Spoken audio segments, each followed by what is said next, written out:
Welcome to this episode of Movies You Want to Watch. I'm your host, Gina Jordan. Coming up on this jam-packed episode of Movies You Want to Watch. What do I have to do? What do I have to do? It's Hollywood's next it girl, Divergent star Shailene Woodley, heats up the big screen in the indie thriller White Bird in a Blizzard alongside Shiloh Fernandez. I get to hang out with her day after day. Plus, Movies You Want to Watch gives you a look into one of Philip Seymour Hoffman's final films, A Most Wanted Man. Your choice is between us and nobody. And Kristen Wiig reveals her racy scene in her latest film, Hate Ship, Love Ship. When we shot it, everyone was like, oh, it's so sad. But then when we screened it, everyone laughed. That's all coming up right now. Before they hit the theater. Do you want a cup of me with Koofy? Before they win an Oscar, watch a sneak peek at Hollywood's latest films and the talent who stars in them. I was drooling a lot last year. I'm very badly behaved. It's Movies You Want to Watch with me, Gina Jordan. Please let me be in this movie. You know you wanna. You know you wanna. You know you wanna. Welcome to this episode of Movies You Want to Watch. I'm Gina Jordan, coming at you from the historic Cinema Village Theater right here in New York City. Our team recently took a field trip all the way to Park City, Utah to attend the 30th annual Sundance Film Festival.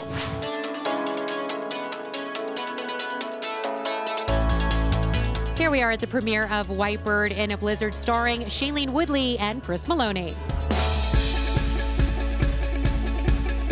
Move over Jennifer Lawrence. Hollywood's next it girl is here to stay, Miss Shailene Woodley. Are you nervous? Oh. Woodley made a name for herself starring on ABC's The Secret Life of the American Teenager. I just wish I could do it all over again. Woodley went on and wowed fans when she hit the big screen as the testy teenage daughter of George Clooney in The Descendants. Mom was cheating on you. Safe to say, Woodley has quickly become the go-to girl for coming-of-age teen angst roles. I love you. Don't love me. Yes, I do.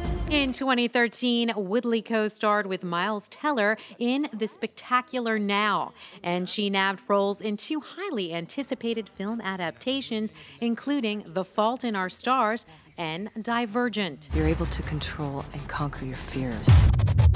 They call it Divergent. Now Woodley's next coming-of-age role has a slight twist, White Bird in a Blizzard, and showcases Shailene in some explicit erotic scenes that are creating a lot of buzz, making it a movie you want to watch this season. I think I'm just at that age right now where these are the roles I can play. In White Bird in a Blizzard, which takes place in the 80s, Woodley portrays Kat, a teenage girl whose life suddenly spins out of control. Ava Green's my wife, Shailene is my daughter, and one day my wife disappears. The tragic loss leaves Kat and her father, played by Christopher Meloni, feeling lost and alone. It's all about how that messes up the family dynamic, even though it was dysfunctional to begin with. And it's a kind of a twisty-turny ending there to the movie. The twisty-turny ending is thanks to director Greg Araki, who adapted the White Bird in a Blizzard novel to the big screen. I was 17 when my mother disappeared. Like one day she was there, cleaning, making dinner, scowling at me with her feather duster. And the next, she was gone.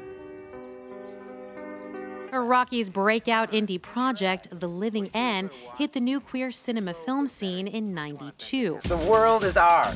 In 2004, Araki went on to create the critically acclaimed film Mysterious Skin, starring Joseph Gordon-Levitt, who portrayed a teenage prostitute. What happened that summer?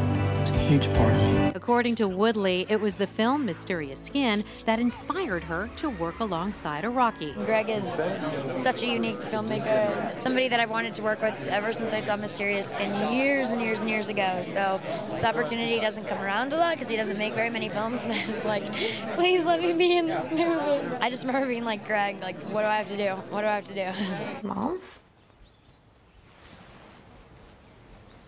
Kat? You okay? Yeah.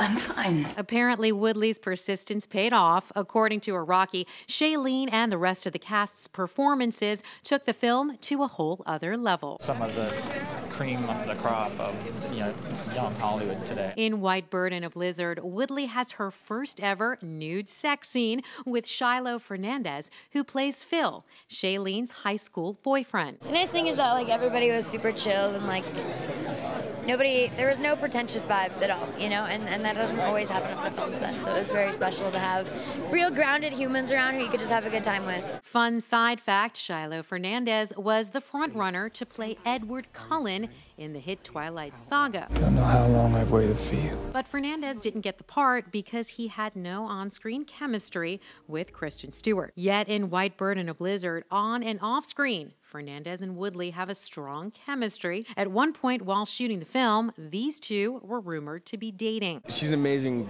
girl, and I think that, there's been a few actresses that I've worked with that have such a natural ability that it's hard to even pinpoint why they're so good. And that's her, but the thing is I get to hang out with her day after day and get to know her, and that's the joy of it, right? You may recognize Fernandez from his American Apparel model days, but he's best known for his role opposite Amanda Seyfried in Red Riding Hood. I'm wrong for you. I don't care. In White Bird and a Blizzard, Fernandez portrays a bad boy from the wrong side of the tracks, a role he apparently has some real-life first-hand experience playing. I play a love interest to Shailene. Me and my mother move into this new town. We move across the street, and I'm sort of considered they call me garbage. I don't know if white trash is an acceptable term still, but that's what they call me. And I guess maybe I had some. I'd sort of known that feeling of growing up and whatnot. He ends up sort of becoming a little bit involved with some of the issues that go out through the picture. Fernandez raved about Iraqi's White Bird and a Blizzard adaptation. Dream come true. I mean, forever. And I'm just so glad I fit into one of his movies. He writes great roles for women and men, but to be one of those boys sort of that's been chosen to be in one of his movies is just an honor, really. The entire cast couldn't say enough about having the opportunity to work with Iraqi. Our director, Greg Iraqi, is so amazing. He's got such an amazing story to tell and such a great eye. Gabourey Sidibe, who nabbed an Oscar and Golden Globe nom for her brilliant performance in Precious, credits Sundance to helping her launch her film career back in 2009. Love ain't done nothing for me. Love beat me, make me feel worthless. My first experience was really, really, really great. I spent a lot of time here in Sundance that first time. Here I'm only here for like a day. But before I lived here for like 14 days, and it really sort of jump-started my career. These days, Gabby's career is going strong as Queenie the Witch on the hit series American Horror Story. I grew up on white girl like Charm and Sabrina the Teenage Cracker. I didn't know that there even were black witches. In White Bird and a Blizzard, Gabby plays a goth girl who's a social outcast. I play Beth, who is like a new wavy sort of goth chick with lots of really, really cool hair and really cool makeup. Gabby's on and off-screen GBF is Ugly Betty star Mark Indelicato. I play Kat's friend Mickey, and he's kind of like this new wave kind of gay character, gay best friend.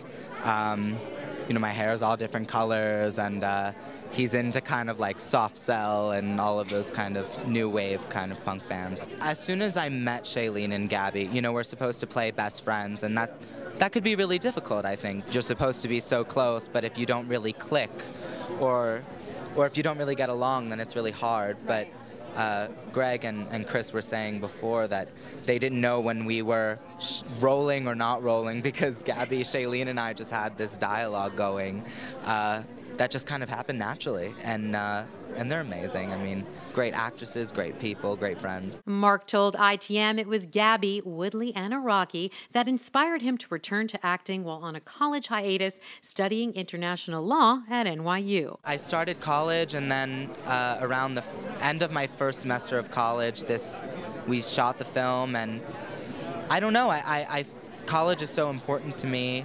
And, I really tried to step back from acting in order to pursue my education. But passing up an opportunity to work with Greg, to work with Shailene and Gabby, it's unbelievable. Mark admitted he barely read the script. When he heard Iraqi was directing White Bird and a Blizzard, he was sold. When I went in to audition for the film, I hadn't read the whole film. And I just knew that Greg was attached to it and that Greg was directing it and adapting the screenplay and whatnot. And it was, I've been such a fan of his for so long that honestly, to make the film with Greg and to work alongside of him as such a well-respected director and in queer film, in independent film, I mean, he's such an inspiration. Greg Roxy says yes, and then you feel better about yourself. That's it. Still to come, we've got Rachel McAdams, Willem Dafoe, and Kristen Wiig. Don't move. Movies you want to watch. I'll be right back. You know you wanna. Just point. With nowhere to love. Just move. To turn. Just share. You saw me as you naturally would. And showed me just point. Much I still just move. Have to learn. Just share. Smart. Inspired by you. LG Cinema 3D Smart TV. This episode of Movies You Want to Watch is presented by LG. You know you wanna. Welcome back to Movies You Want to Watch. I'm Gina Jordan, bringing you several films from the 30th Annual Sundance Film Festival in Park City, Utah.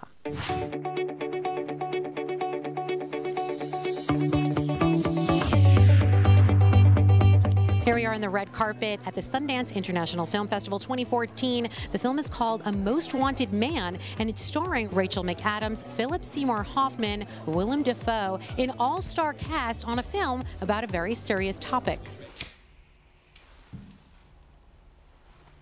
You know they'll find him, and when they do, he'll be on the first plane back to Russia. This next film, A Most Wanted Man, goes down in history as one of Philip Seymour Hoffman's final roles. We watch, we wait.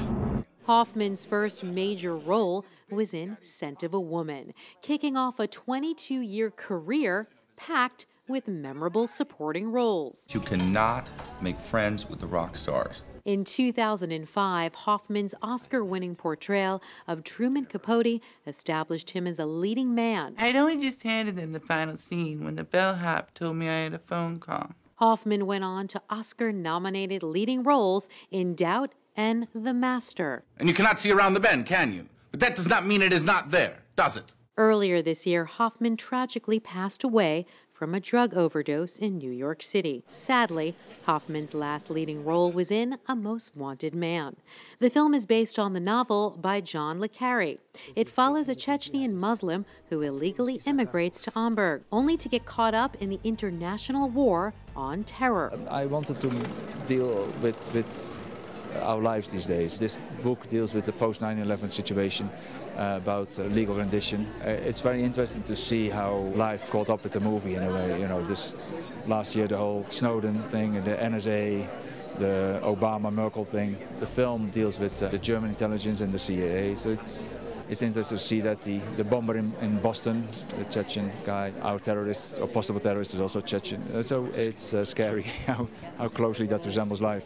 Hoffman plays Gunther Bachmann, a rogue German counterterrorism expert investigating the potential terrorist. You and I both know Isa Karpov has no idea what he wants. This was Hoffman's first time working with director Anton Corbijn. Did you have a favorite moment on the set that you can share with us? Well, there's so much beauty in memories, but some things, you know, some things that you don't plan and you shoot. Like there's a scene where Philip's character stands in a forest.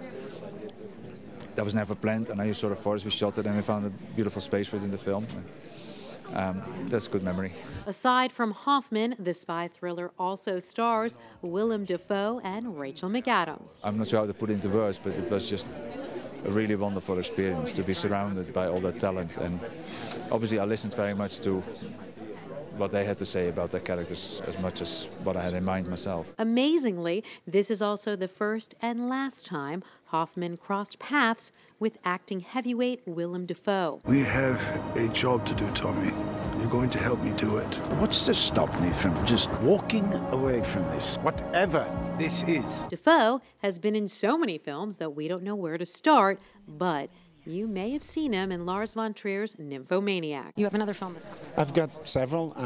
Grand Budapest Hotel. I do a little thing in Nymphomaniac. Just wanted to see you say the word nymphomaniac. Nymphomaniac. In A Most Wanted Man, Dafoe plays an unlikely hero, Tommy Brew. I play a private banker, and I get involved in this guy that's under suspicion, has the right to collect some money that my bank is holding, and I kind of against my will get involved in the investigation that is around this man. I'm a man that maybe has some shady business dealings, and now I'm working with the other side, sort of. It's a memorable moment for you, being directed by Anton. Oh, I'm terrible with those kind of memories. It's all problem solving and dealing with the people and coming up with the text. You know, I don't.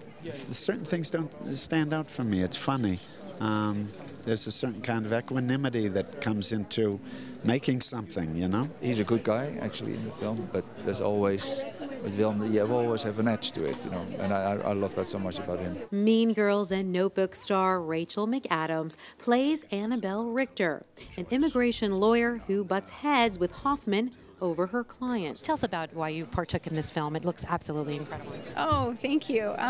Yeah, I thought it was an amazing story, and very complicated, and you know, it brings up a lot of questions. I think it's very timely, and it just shows how difficult, you know, these scenarios are, and that it's not always the way, you know, at first blush what you think is happening. There's so much else going on under the surface, and yeah, so I just like the complexity of it. Do you like to work with Anton? Oh, Anton's amazing. I mean, he's so patient and kind and gentle and very supportive directors. McAdams and Russian actor Gabourey Sidibe worked closely together. Tell us about your relationship with Rachel in the film. He loves her, but he can't have something with her because she's different, but it's a difficult relationship. Sidibe plays the suspected terrorist at the center of the film. His name is Isa Karpov, classified as an escaped militant jihadist, potentially violent, approach with caution.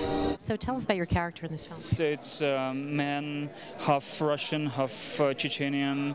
He came to Hamburg. He liked to change his life. He liked to study in medicine, but some people think about different. He think he's maybe terror or strange person. You do not escape Russian security or a Turkish prison without help. Who's helping him and why? Still to come, we go one-on-one with funny lady Kristen Wiig in her latest film, Hate Ship, Love Ship. Don't move. Movies you want to watch. I'll be right back. When you hit Park City, Utah, the #1 dining destination you can't miss is the River Horse restaurant on Main Street. River Horse has been serving up 5-star eclectic American cuisine since 1987. Signature dishes like the mouth-watering pistachio-encrusted halibut are thanks to executive chef and co-owner Seth Adams. We try to do the best job we can every day, and we like what we do. The River Horse is open year-round for lunch and dinner, located at 540 Main Street in the heart of scenic Park City, Utah. The memorable 2014 awards season has come and gone, but it's never too soon to gear up for next year. Tune into the new series, Movies You Want to Watch. Exclusive interviews with the storytellers. I was drooling a lot last year. Cutting-edge talent. Please let me be in this movie. I'm very badly behaved. Before they hit the theaters. Do you want a cup of me with Koofy? Tune into the new series, Movies You Want to Watch. Saturdays, 11 a.m. and 11 p.m. on WVVH TV. Welcome back to Movies You Want to Watch. I'm your host, Gina Jordan. Now, our next film was at a premiere screening right here in New York City at the Museum of Modern Art, Hate Ship, Love Ship, starring Kristen Wiig.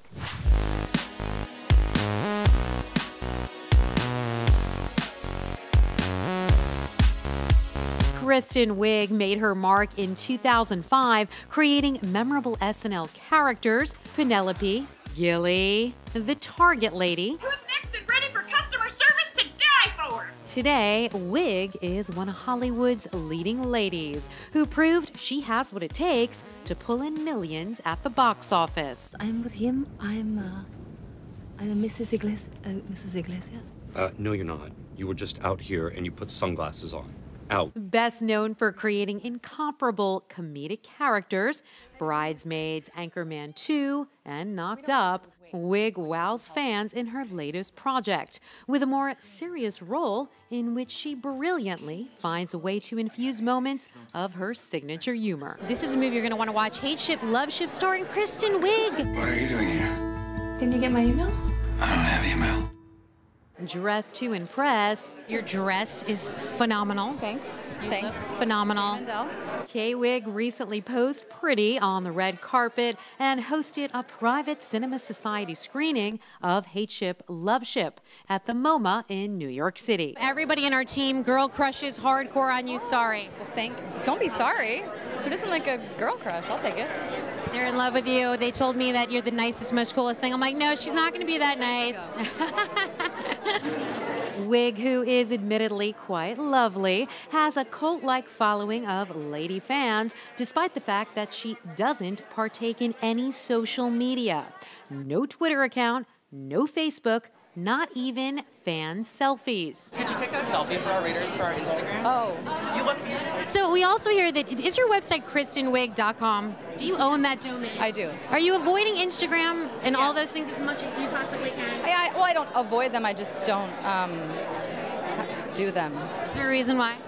I'm just a private person, and I like to keep things as private as possible. I like it. I like that about you. It's not easy. Serious. No, I'm just kidding. Kristen may be able to avoid fan selfies, but the paparazzi has done a decent job documenting her every move with now ex-boyfriend, Strokes drummer Fabrizio Moretti. How difficult is it being in the public eye and separating the two? Is it a part of your job that you don't love to do, or is it something that you do enjoy? Like this? Like this whole fake thing going on. Well, this is work to me. This is not, it's very surreal. I don't ever look like this, ever. And I don't know, I mean, the camera phone thing's kind of weird, when you're out in public and you see that someone's like... So this celebrity selfie at the Oscars was sort of like, really? That's funny. They were allowing the cameras. It was a selfie. Apparently that mystery and down-to-earth quality that fans love about Kristen essentially convinced Hate Ship, Love Ship director Liza Johnson that Miss Wiig was the right pick for the part. I actually think that she's just a really good actress, and even in a movie like Bridesmaids, which is, in my opinion, very funny. I'm ready to party with the best of them. That's a funny movie, okay? It's funny, but even in that movie, I think she does very subtle, dramatic acting that takes place in between the kind of big comic set pieces, and so I just really didn't think that it would be a stretch for her in terms of her talent to do the project. There's warmth in the movie, and there are places that I laugh at when I watch it, but that's because everyday life is not humorless, you know what I mean? And I don't think the film is a comedy, but still it has moments of humor. Johnson says Wiig fans will experience a whole new side of Kristen's acting ability in Hate Ship, Love Ship. You do see Kristen come out because she is who she is, and it's not like she's a whole different person in the movie, but you see her in a much different way, I think. Why did you take on this dramatic role?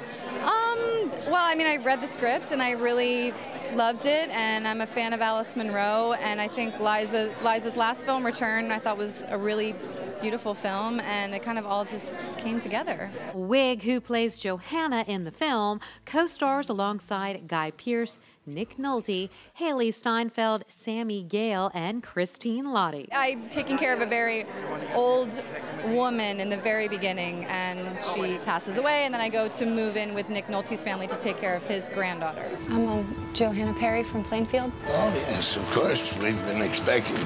She's going to be working here? It's a story about a woman who comes from a world where she doesn't have a lot of reason to want things that she can't have.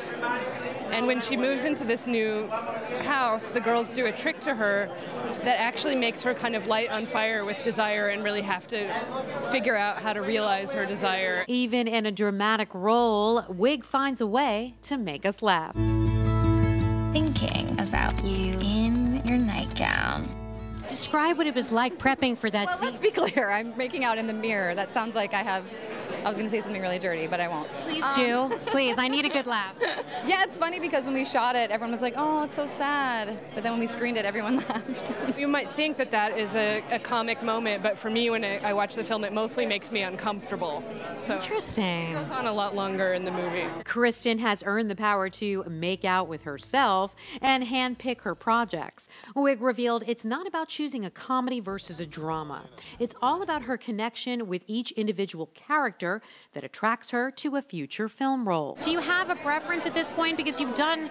No, I can't say I prefer one or the other. It really is, each project is so different. They're very separate little things. Actress Christine Lottie co-stars alongside Wiig in Hate Ship. I love the script, and I love Kristen Wiig and Nick Nolte, and I had worked with Liza Johnson, the director, at Sundance as an advisor on her first movie, and I just wanted to be a part of it. So don't blink, because you'll miss me, but it's a wonderful story. You're the one taking care of his granddaughter. I play a very mousy bank teller in a little tiny town in the Midwest, and I am Nick Nolte's love interest. Interesting. Yeah. Do you get to kiss Nick Nolte? God. I do. Wow. I do. That is good stuff. Yeah. And were you friends prior? No, I'd never met him, but I was a big fan, so it was really fun. That kind of makes it easier, I think, when you don't know each other, because if you're friends, to kiss may be a little odd, no? It could be a little weird, awkward. Sammy Gale also stars in Hate Ship, Love Ship. You may recognize Gale from the CBS series Blue Bloods. What's your name? My name? Yes, what's your name? Jane Doe. We're about to go into our 5th season. What's that like, 5th season? Incredible. We've shot, next year I think we're going to hit our 100th episode, which is crazy, but very exciting. Gale sheds her good girl image for a more callous role in Hate Ship, Love Ship. She doesn't play the nicest character in the film, is that true? I guess not, but I think the sort of mean behavior that she exhibits is really there to just mask her insecurity of coming from a less affluent family. And I think she's actually a really courageous girl. She is still at the top of her class. She's the valedictorian. Guy Pearce, another fantastic actor who's in the film, and also Nick Nolte, right? Yes, they are just the greatest actors, so full of knowledge and wisdom, and it was just an absolute pleasure to be working with everybody in this film. Did you have a lot of scenes with Kristen? Yes, I did have a lot of scenes with Kristen, and she is just the kindest, most consummate professional. I learned so much from working with her. It's good to hear that. Where does her mother live? She died. There's a scene that we did at this little burger joint where I'm sort of explaining to her a little bit of Sabbatha's past, and we're there with Guy Pearce's character as well, and we just had the best time that night. We were shooting super late, and I had a great time shooting it. Miss Wiig did reveal she was honored to work with Gale, Lottie, and the entire Hate Ship, Love Ship cast. Nick Nolte, Guy Pearce, Haley Steinfeld. What was it like to work with such fantastic, talented actors? I had never heard of any of them before, so no, I'm just kidding. It was amazing. I mean, they're all incredible actors. It was a really great experience. I mean, Nick Nolte, I mean, come on. Yet, when it comes to a cast of characters, Kristen still keeps in touch with several of her former SNL alums. The actress has already made a few appearances on The Late Show with Seth Meyers, executive produced by the one and only SNL creator Lorne Michaels. Could you just tell us what it's like to work for Lorne Michaels? Because he's such a powerful, incredible man, and he kind of scares me. And he does have that reputation. I mean, I think my relationship with him, I cherish it. I mean, he's like a father. He's been very kind to me, and we're just like good friends. Yeah. You did say you're one of the top 3 people on SNL, one of the most talented that's come out of that series. Nice. That's very, I don't know what to say. That embarrasses me. Okay, so remember, Wiig fans, Kristen is super modest. That means no fan selfies, no Facebook page, but an autograph. Now that's worth a shot. Kristen Wiig, everybody, yay! Yay! She was awesome. That's going to do it for this episode of Movies You Want to Watch. I'm Gina Jordan, signing off from the Cinema Village in Greenwich Village, Manhattan. We look forward to seeing you next time. You know you wanna. This week's Celebrity Selfie Shot is brought to you by LG. Life's good. Doing a selfie with Hayden Panettiere. And let's make sure that we're pronouncing your last name right. Yeah, no, you're right. Okay, good. Ooh, I got it. You're turning into a Southern girl. You have a little twang going on. Do I? You do. She's got a twang going on. Oh, no. I'm going to get all New York Selfie now. with Hayden. Have fun tonight. You know you wanna